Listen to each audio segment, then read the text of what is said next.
guarda assim, dá um 3%. Assim, a cola não tem problema. Será? Depois a gente tomou uma, não tem problema. Página 373, questão 17. Fala o seguinte: o gráfico a seguir representa uma transformação isométrica. Opa, o volume A é igual ao volume B.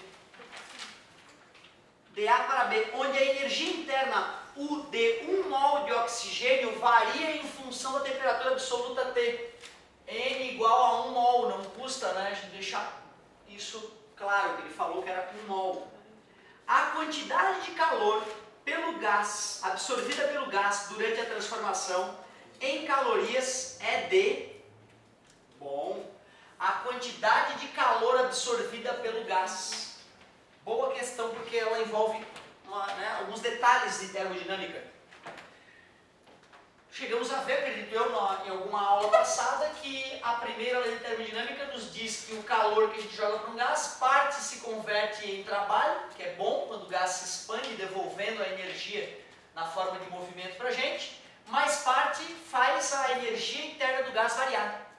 Chegamos a ver esse detalhe? Pois é, ele quer saber aquela quantidade de calor. Para eu poder saber aquela quantidade de calor, por essa fórmula, por essa lei, eu tenho que descobrir o trabalho que o gás realizou e a variação da energia interna que ele sofreu. Para calcular o trabalho realizado por um gás, tem a famosa fórmula P vezes ΔV, que só serve quando o gás está com pressão constante, certo?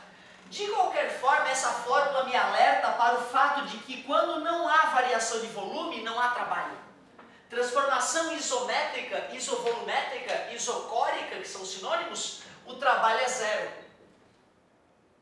Então, pelo fato de o volume não ter mudado, eu descobri que o trabalho é zero. Assim, eu concluo que o calor que o gás recebeu veio todo da sua variação de energia interna. E o que é a variação? É a energia final menos a energia inicial. E eu tenho a energia final e eu tenho a energia inicial. A transformação foi de A para B, né? A energia final foram 900 calorias, energia interna do gás. A energia inicial do gás foram 500 calorias.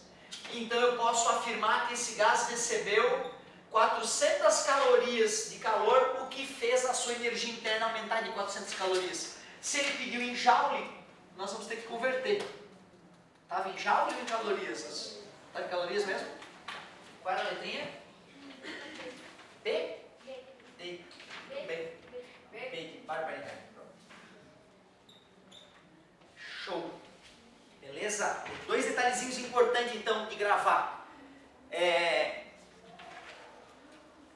Um detalhezinho importante, né? A segunda lei, a primeira lei a gente vai ter que usar sempre. Mas o detalhe importante é que nas transformações isométricas, isovolumétricas ou isocóricas, não há realização de trabalho. Isso é que faltava ali para matar a questão. Vamos que vamos. 33 depois? 13. 31. Obrigado, amigo. Já vou fazer a 13 também. Então vamos lá na página 376, a questão 31. Falava o seguinte: um recipiente que contém gás perfeito com pressão de 2 atmosferas é momentaneamente aberto, deixando sair 1/4 da massa gasosa contida ao seu interior, sem variar a temperatura. Nessas condições, a pressão do gás passa a ser de...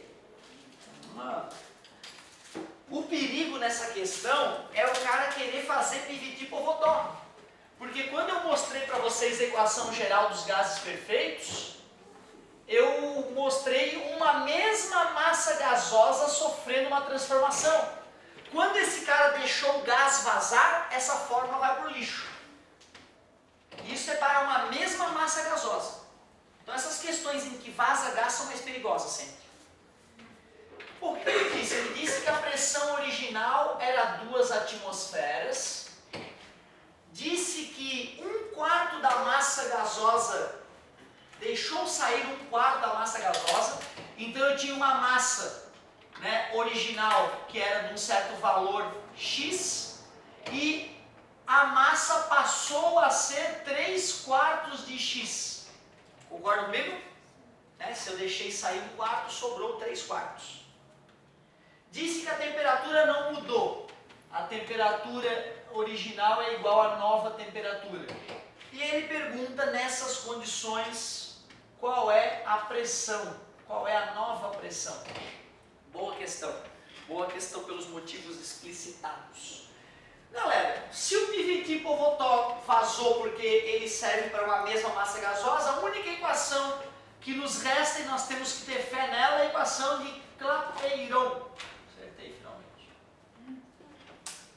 Pronúncia maldita.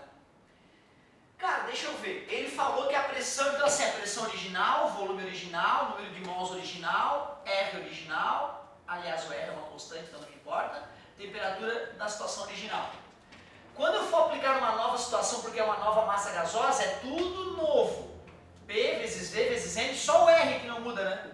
E a temperatura ele me garantiu que são as mesmas as temperaturas. Bom, ele disse que a pressão original era 2. E o volume é o mesmo, porque estava no mesmo recipiente, né? O volume é o mesmo. Eu posso chamar esse V0 de V, porque é o mesmo recipiente. O que é o número de mols? O número de mols é massa sobre mol. O mol é a molécula grama que depende do tipo de gás. E a massa foi reduzida para 3/4 da massa original. Isso só se explica se o número de mols for reduzido a 3/4 do original. Certo? Porque o número de mols depende da massa. Se a massa foi reduzida para 3/4, o número de mols caiu para 3/4 do original. Então eu posso chamar esse cara aqui de 3/4 do novo número de mols vezes R vezes T. Montei uma primeira equação. E na outra equação eu quero saber qual vai ser a pressão. O volume é o mesmo volume do original, estou chamando de V. O número de mols, né, eu já disse, Não é o contrário. é o contrário, é óbvio. Esse aqui é N0 e aquele cara ali o N dele vai ser 3/4 de N0. 3/4 de N0 vezes R vezes T. Pô, foi só isso que eu consegui montar com essas duas equações. A minha esperança o que é? É eu isolar numa e substituir na outra. O N0 vezes R vezes T desta equação dá 2 vezes o volume novo, que é igual ao volume original. Então eu tenho o direito de pegar esse cara todo aqui, N0 vezes R vezes T, e trocar por 2V. P vezes V é igual a 3/4 que multiplica 2V. E magicamente as letrinhas que eu não conhecia desaparecem, como sempre. Esse V cancelou aquele V e eu descobri que a nova pressão vai ser, vou simplificar por 2 aqui, 3 dividido para 2 vai ficar 1,5 atm. Então eu usei 2 vezes a equação de Clapeyron. Substituí os dados de uma, substituí os dados da outra situação relacionadas com a primeira, ficou um sisteminha de equações, isolei numa, substituí na outra. As letras desconhecidas sempre somem, tem que ter fé nessa hora. 1,5 atmosferas. Faz sentido, né, cara? Perdeu 1/4 da massa, a pressão caiu em 1/4. De 2, 1/4 é 0,5. Quer dizer que da próxima vez posso fazer mentalmente, professor? Claro. Depois que tu já treinou e que tu entendeu que nessas situações onde a temperatura é constante e o volume é constante, a pressão vai depender do número de mols. Se o número de mols caiu em 1/4, a pressão cai em 1/4.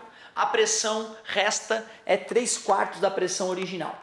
3/4 de 2, 1,5. Muito bem, vamos para a próxima. Agora é a 13, se eu não me engano.